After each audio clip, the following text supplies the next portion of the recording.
How many of you have bucket lists?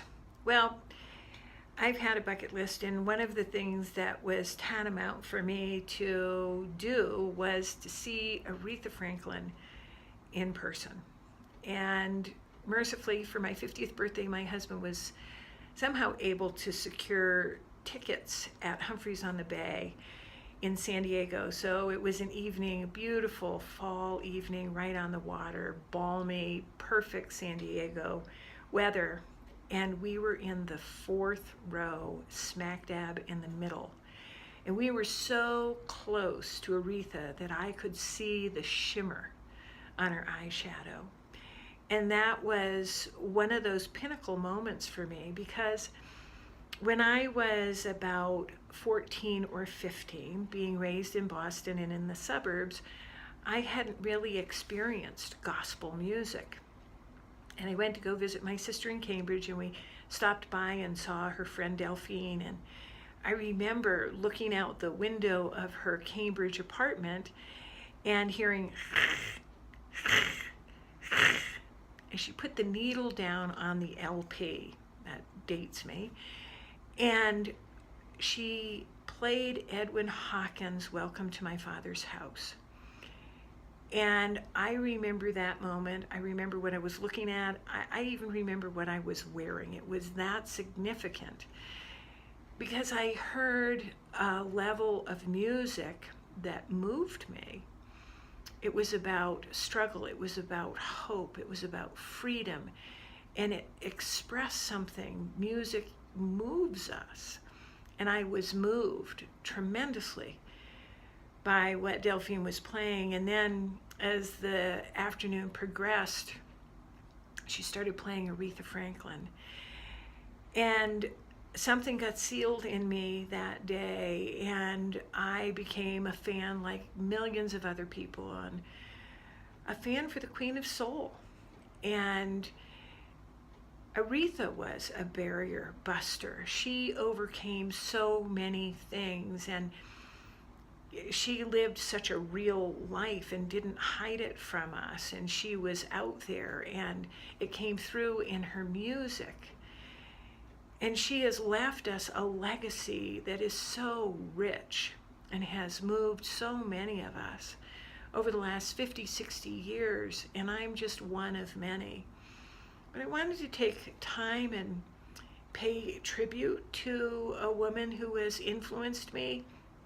Anyone who knows me knows that the ringtones on my phone are pretty much all Aretha songs. And, you know, respect, or who's zooming who. And those are for the people I don't really want to pick up the phone for. And so that's Aretha in a very funny way, cueing me, let it go to voicemail. So hopefully when we're out together, you won't call me and hear that you're my who's zooming who person. But you know, even my ringtone for my husband is special. It's "You Make Me Feel Like a Natural Woman," and the impact of that song. And I can be irritated with my husband, and he can call me, and I listen to that song, and it just takes me back to me and what's important to Archie and me, and our relationship, and how he makes me feel. And I find me again.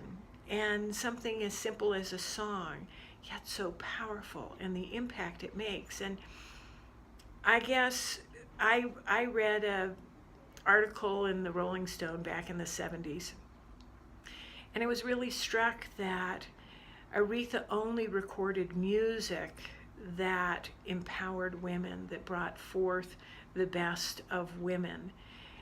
And I think in that moment, I thought, wow, I want to be that kind of woman. A woman who brings out the best in other women and calls forth the best.